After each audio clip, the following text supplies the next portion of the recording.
Join ForumIAS Academy, trusted by hundreds of toppers, including IAS Rank 1 Shruti Sharma.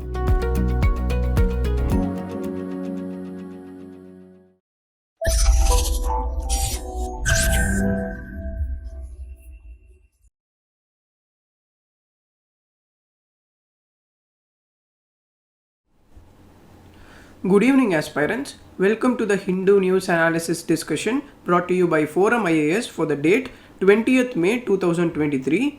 These are the list of news articles for today's discussion. We will be covering 5 topics from economics, governance, science, and a topic from polity.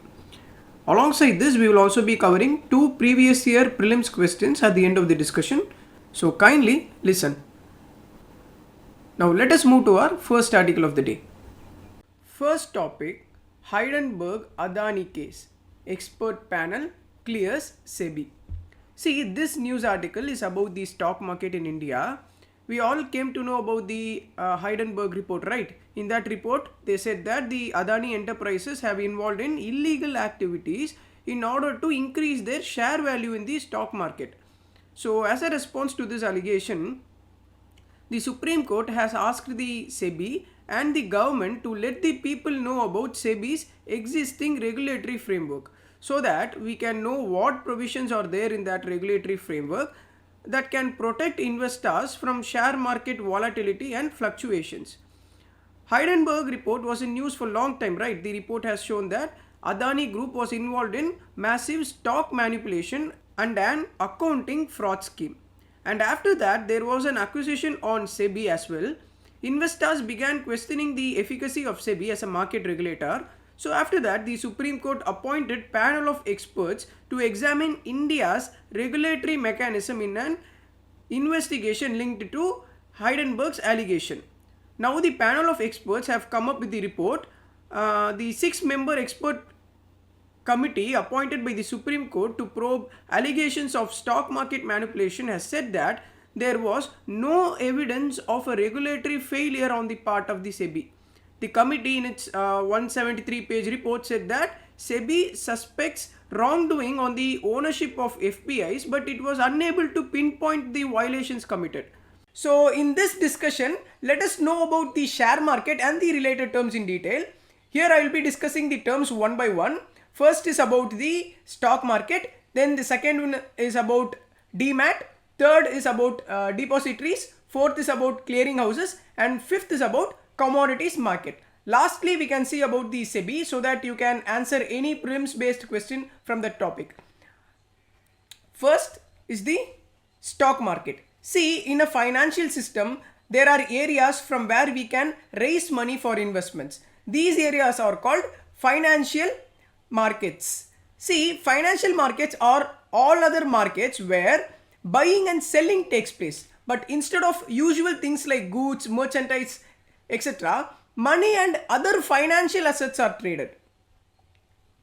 And know that there are 2 different markets in the financial system. They are money market and capital market. See, money market is the place where one can get credit for a short-term basis. Short-term basis in the sense financial assets are traded for a maturity period that is less than a year.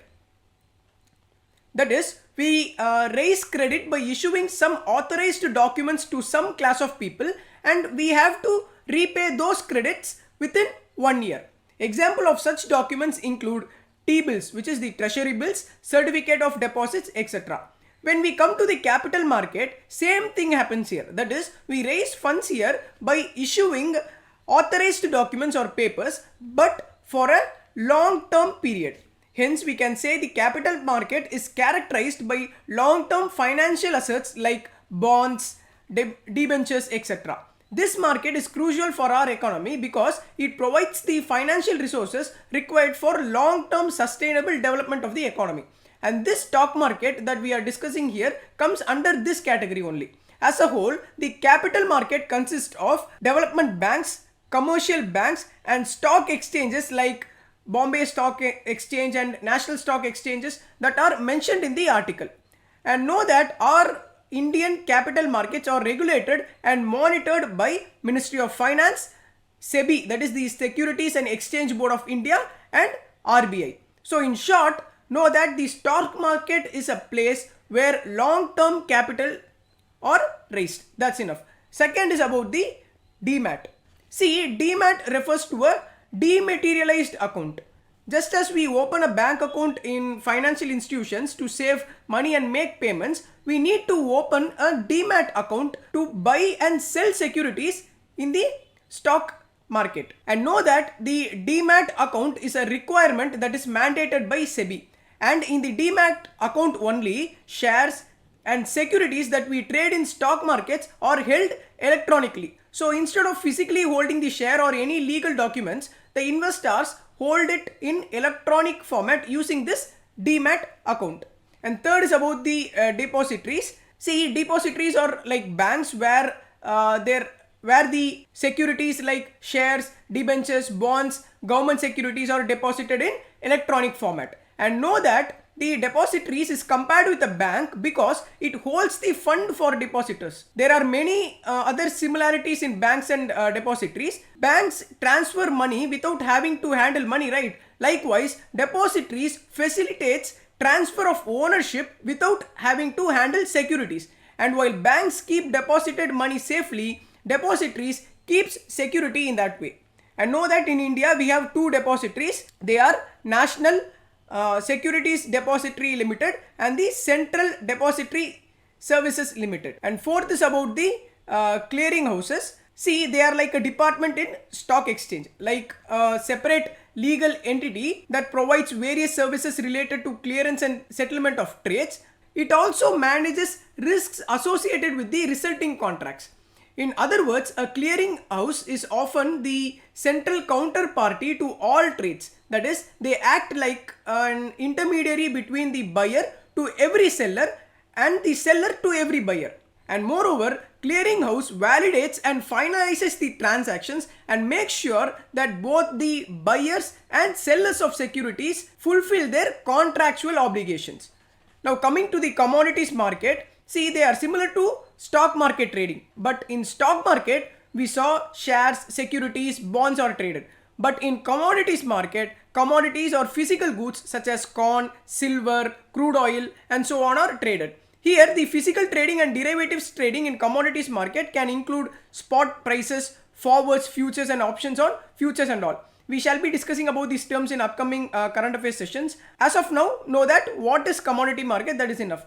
Sixth is about the Sebi. See, we saw about capital market, and within that we also saw about stock market, clearing houses, commodities market and all, right? We came to know all these involves money transactions and also transfer of legal documents.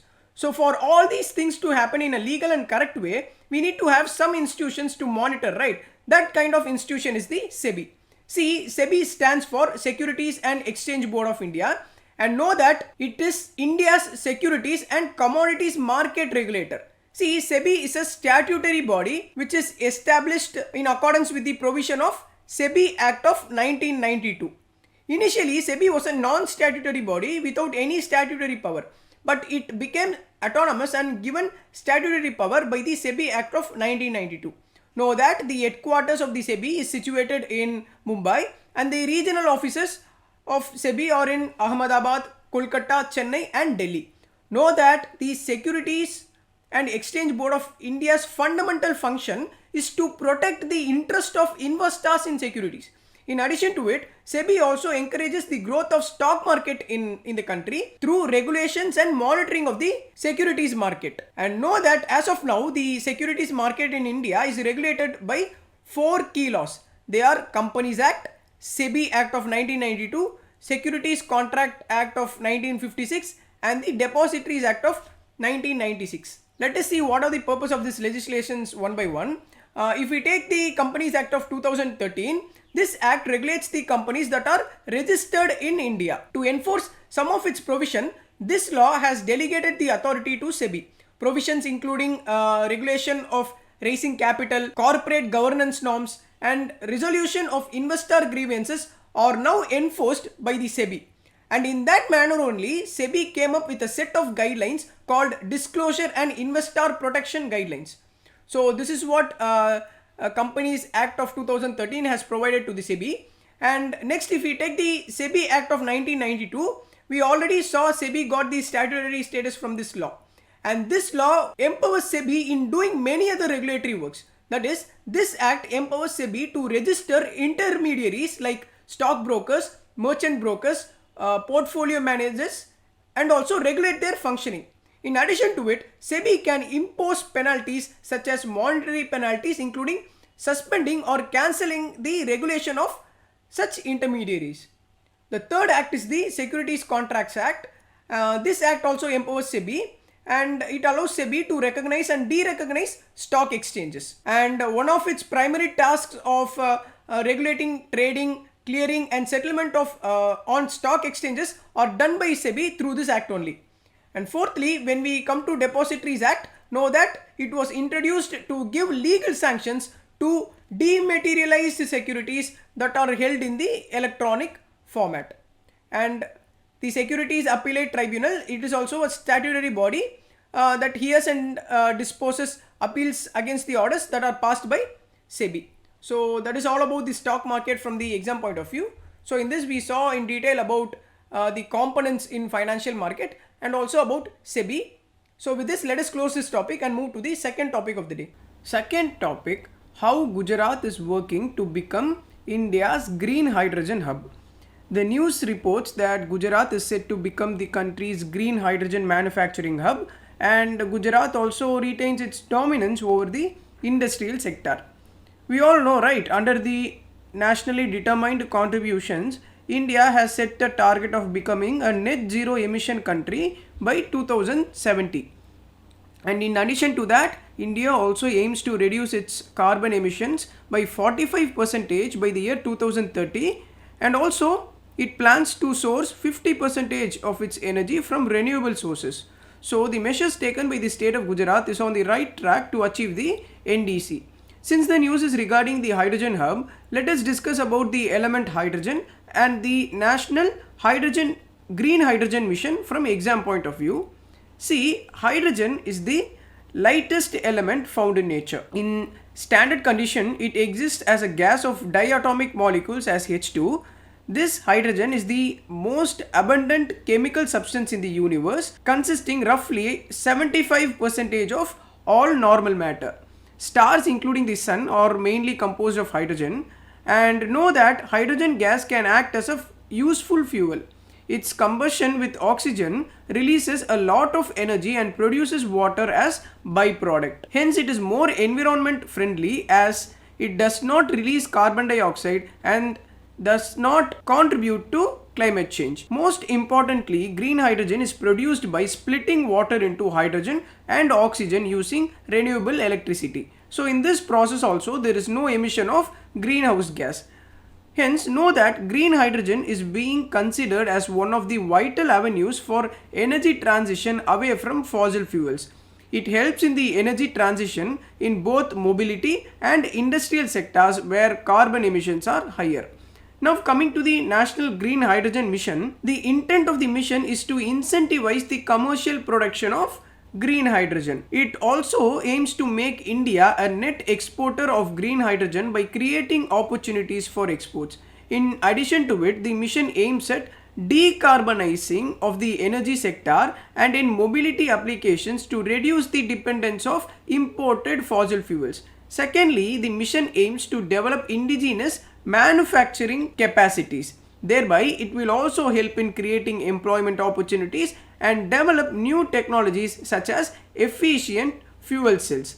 If we take the targets fixed by the government, the mission has laid out a target to produce at least 5 million metric tons of green hydrogen per annum. This is alongside adding renewable energy capacity of about 125 gigawatt in the country. Also, the government hopes that by the year 2030, the mission will help bring an investment worth of 8 lakh crores and create over 6 lakh jobs. The plan also targets to lower the cost of renewable power generation and to bring down the cost of electrolyzers to make the production of green hydrogen cost competitive. This is done through subsidy support and government sponsored R&D in the green hydrogen sector. Know that there are two umbrella sub-schemes or sub-missions under the National Green Hydrogen Mission. First is the SITE, which is Strategic Interventions for Green Hydrogen Transition Program. This program will fund the domestic manufacturing of electrolyzers and produce green hydrogen. Second submission that will support pilot projects in emerging end-use sectors and production pathways. Here, states and regions capable of supporting large-scale production and utilization of hydrogen will be identified and developed as green hydrogen hubs. If we take the fund allocation, nearly rupees 17,500 crores have been earmarked for the SITE program, and rupees 1,500, approximately 1,500 crores have been allocated for pilot projects and hydrogen hubs, and rupees 400 crores for R&D under this mission. Now, from mains point of view, let us see what can be done to increase the hydrogen production all over the country. First priority is about the demand generation, and that can be done through joint action from the government and industry. In the first priority for demand generation, the demand for green hydrogen should be first generated within India, and only then India could become an international player. For this purpose only, the sub-mission SITE was framed, and this sub-scheme provides direct support to consume green hydrogen. It will encourage heavy industries to increase demand for green hydrogen. By this way, it offers economies of scale by which suppliers can reduce prices. Another approach is to leverage government procurement. See, India is the second largest steel producer in the world. So, India can make use of its huge demand for steel by replacing it with green steel, which is made from green hydrogen. See, the cost of green steel are currently much higher, but could be reduced with economies of scale and changes in production technologies. In addition to it, if there is any percentage of mandatory green steel procurement from government side, this could increase the demand and bring down the cost due to economies of scale. And in later period, India could position itself as a green steel exporter. Second priority is to make India a preferred destination for domestic and foreign investments. This is in line with the target that is already fixed under the National Green Hydrogen Mission. Also, the mission aims to set up various green hydrogen hubs in states and regions, which could make the consumption of it easier through comfortable transportation, exports, etc. The third priority which can be given is concerning the manufacturing of most critical and high value components of electrolyzers in India. Here the SITE mission is highlighted, which supports electrolyzer manufacturing under the performance linked incentive scheme. In addition to it, electrolyzer technology should be improved in such a way that hydrogen production can be done even through non-fresh water. So technology advancement is also one of the priority. And the fourth priority can be to establish bilateral partnerships to develop resilient supply chains. In such bilateral partnerships, India must focus primarily on tech transfers that will have longer impacts and gains. And in addition, India must join hands with like-minded countries on trade, value chain, research and development, and even in the standard setting. Here, 400 crores of rupees for R&D that is allocated under the National Green Hydrogen Mission can be put to use. Also, measures can be taken bringing in private capital for a technology co-development. Finally, India must coordinate with major economies to develop rules for global green hydrogen economy. This point is mentioned to reduce the role of big corporates in controlling the green hydrogen market. This is because absence of common global framework will only let the private corporations to attempt for setting rules and standards of their own. So before that, government across the world should step in. So these are the priorities which can be taken into account so that the production and consumption of green hydrogen can be increased across the country. So from this article, we saw about National Green Hydrogen Mission and the priorities of it. So with this, let us close the topic here and move to the third topic of the day. Third topic, even limited arsenic exposure can mar cognitive ability, says a study. The news reports a peer-reviewed study suggesting that even low levels of arsenic consumption may impact cognitive function in children, adolescents and young adults.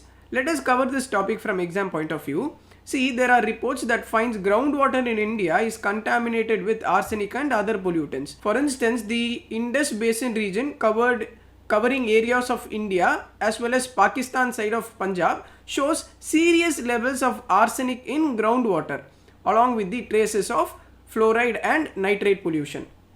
So first let us see about arsenic pollution. The high arsenic levels are interestingly found to be confined to floodplains of river Ravi covering districts of Amritsar, Gurdaspur and many more districts across Punjab. In addition to that, arsenic contamination in groundwater had so far been found to be particularly limited to West Bengal. Here you can see from the arsenic hotspots here. West Bengal, Uttar Pradesh and some surrounding regions in the Indo-Gangetic plains and Bangladesh Gangetic Brahmaputra basins are found to be contaminated with arsenic pollution. If we take the source of arsenic, there are the results of natural as well as anthropogenic process. Firstly, volcanic activity, the erosion of rocks and minerals and forest fires are natural sources that can release arsenic into the environment. Then agricultural applications, mining and smelting also contribute to arsenic releases. Know that surface arsenic related pollutants enter the groundwater system by gradually moving with the flow of groundwater from rain, melting of snow, etc. Here the drinking water, especially groundwater, is the major source of arsenic for most people. And if we take the problems with arsenic pollution, high concentration of arsenic do not impact environment. However, it has been found to find its way into food chain by irrigating crops with high arsenic groundwater. And the high levels of arsenic were leading to slow poisoning of body, potentially causing damages to nervous system, diabetes, toxicity, cardiovascular disease, cancer, cognitive development and even increased deaths among young adults. And moreover, exposure to arsenic has been shown to cause a severe disease of the blood vessels known as Blackfoot disease. Now let us know about two other major pollutants. Fluoride. Dissolution of fluoride containing rock minerals is the source of naturally occurring fluorides in groundwater, whereas applications of phosphate fertilizers or sewage sludges or pesticides are the artificial source of fluoride in groundwater and surface water. Then natural process such as soil formation and volcanic activity also releases gaseous fluorine into the groundwater. Because of high fluoride content in the water, children were facing several dental and skeletal fluorosis at an early age, and deficiency of fluoride in diet causes dental caries and osteoporosis. Then if we take the nitrate pollution, the source of it is when nitrogen fertilizers are used to enrich soils. Nitrates may be carried by rains, irrigation and other surface waters through the soil into the groundwater. Then human and animal waste can also contribute to nitrate contamination of groundwater. The high nitrate level were causing methemoglobinemia, gastric cancer, birth malfunctions, hypertension and drop in blood pressure. Blue baby syndrome can also be caused by nitrates in drinking water, leading to methemoglobinemia. So that is all about the article. So from this news article discussion, we saw about arsenic and other two major pollutants in the groundwater. So with this, let us close the topic here. Fourth topic, SC back to its full strength of 34 as CJI administers oath to two new judges. Chief Justice of India D.Y. Chandrachud on Friday administered the oath of office to Justices Prashant Kumar Mishra and K.V. Vishwanathan, bringing back the court to its full sanctioned strength of 34 judges. This is the news here. So from the news article, let us know about the appointment of judges and the collegium system from prelims point of view. See, the Supreme Court of India is the highest judicial court and the final court of appeal under the Constitution of India. It is also the highest constitutional court with the power of judicial review. The Supreme Court is established under the Article 124 of the Constitution, and Parliament by law determines the number of judges. This is where UPSC might ask question. I am telling again, the increase in number of judges in Supreme Court is decided by Parliament by a law. Know that judges are appointed by the president and appointed by warrant under the president's hand and seal. Secondly, judges hold office until he or she attains 65 years of age, and they can resign any time addressing their resignation to president. And you have to know they can be removed by a motion in the parliament only. And know that the oath to judges should be administered by the president. And another matter of fact is that judge of Supreme Court should not plead in any court or authority within the territory of India. Now, if we take the qualifications of a Supreme Court judge, they have to be citizen of India and should have experience as a judge of High Court for 5 years. Then they should be advocate of High Court in succession. This should be for a period of 10 years. Then the third criteria is that they had to be a distinguished jurist in the opinion of president. And if we take the appointment of judges, the judges of the Supreme Court, as I said earlier, are appointed by the president. The appointment is based on collegium system. See, collegium system was born through third judge's case and it is in practice since 1998. It is used for appointments and transfer of judges in high courts and Supreme Courts as well. Know that there is no mention of collegium either in the original constitution or in the successive amendments. In the third judge's case, the court suggested that consultation process to be adopted by the Chief Justice of India requires consultation of plurality of judges. The CJI should consult a collegium of 4 senior-most judges of the Supreme Court, and even if 2 judges give an adverse opinion, the CJI should not send the recommendation to the government. And moreover, through the 99th Constitutional Amendment Act, the government came up with the National Judicial Commissions Act to replace the collegium system for the appointment of judges. However, the Supreme Court upheld the collegium system and struck down the National Judicial Appointments Committee as unconstitutional. This was on the grounds that involvement of political executive in judicial appointments was against the principles of basic structure, that is against the independence of judiciary. And if we take the removal mechanism, for removing a judge, it can be done by an order of president, and there has to be a removal motion which need to be passed in both the houses of the parliament by a special majority in the same session. It can be done on grounds of proved misbehavior or incapacity, and parliament may provide by law to regulate the procedure for the presentation, address and investigation of such charges against the judges. Accordingly, Judges Enquiry Act of 1968 regulates the procedure relating to the removal of judge of the Supreme Court by the process of impeachment. Know that no judge of the Supreme Court has been impeached so far. Now, if you take the salaries of judges of Supreme Court, they are determined by the Act of Parliament, which is set in the Article 125 of the Constitution. And know that the salary should not be varied to the disadvantage of a judge after their appointment.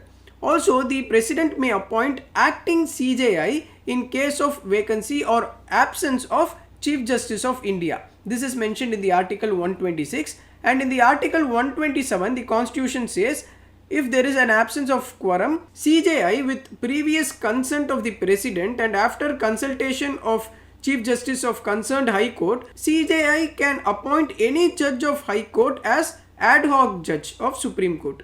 And know that ad hoc judges enjoy the powers and privileges of the judges of the Supreme Court. And as per the Article 130, the seat of Supreme Court may sit in Delhi or any other place as decided by the Chief Justice of India with the approval of the President. So that is all about the Supreme Court and the collegium system. So from this news article, we dealt comprehensively about the Supreme Court and its judges. So with this, let us close the article here. Coming to the fifth and the final topic, tax waived on annual Forex spends up to rupees 7 lakh, says Finance Ministry. The news reports that government has rolled back its plans on levying 20% of TDS on overseas credit card spending from July 1st. Firstly, let us know what the government planned earlier and what measures it took earlier. Only then we can understand the present move from the government. In the recent times, the government has tightened the restrictions on how Indians can remit money overseas. Post 1991 reforms, liberalized remittance scheme or LRS was introduced.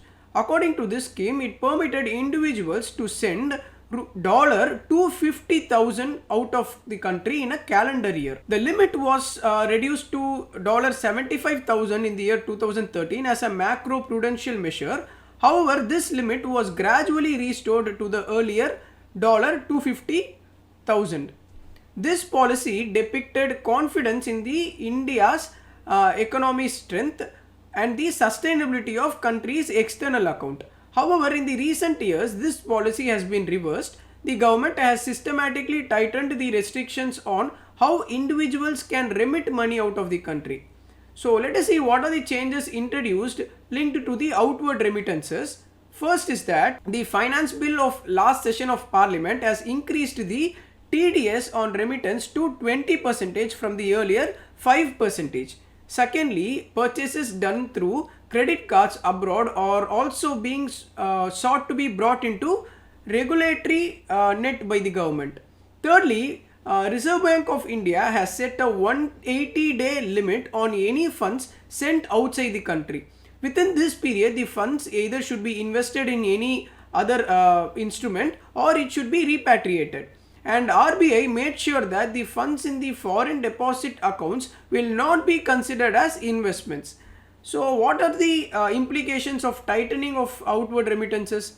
See, due to repatriation of the money, it will cycle back in the economy. It will lead to an increased transaction cost also. Globally, restrictions on remittances are seen as a sign of insecurity among policymakers about the direction of the economy. Thirdly, it also reduces the freedom to Indian investors where and how they like to invest. Finally, high levels of restrictions for such transfer will increase the incentive for evasion or return of illegal and opaque systems. So these are what the implications that can lead because of tightening of outward remittances. Now let us see what the experts have said. See, firstly, the changes in credit card spending will likely add to the compliance burden of banks and financial institutions. If the aim was to track overseas transaction, the tax deduction at source rate of 20% is probably too high. And secondly, TDS being a direct tax levy collected by the seller of specified goods from the buyer, such deposits to the government could add to the burden of traveler at the time of purchase of a tour package. While taxpayers can claim refunds on the TDS levy at the time of filing their returns, this could result in their funds being locked until the refund is initiated by the tax department. Thirdly, this move will impact hundreds of thousands of privates and business travelers who will have to set aside an additional 20% into their cash flows, and this could end up militating against the seamless movement of people in the globalized world. So this is why taxpayers were not happy with the move of imposing 20% TDS on the credit card spending by Indians outside India. So after continuous opposition from the taxpayers, now the union government has decided to roll back this idea of imposing 20% TDS and decided to exempt any payments by individuals using their international debit or credit cards up to 7 lakh per financial year from the levy. So that is why this was in news recently. So in this news article discussion, we saw about liberalized remittance scheme, the features under it, and also the experts' view regarding the outward remittances. So with this, let us close the topic here. So today we will be covering two previous year prelims questions which are taken from the year 2022. Let us consider the first question. With reference to the expenditure made by an organization or a company, which of the following statement is or are correct? The first statement says acquiring new technology is a capital expenditure. Second statement, debt financing is considered capital expenditure while equity financing is considered revenue expenditure. Select the correct answer using the code given below.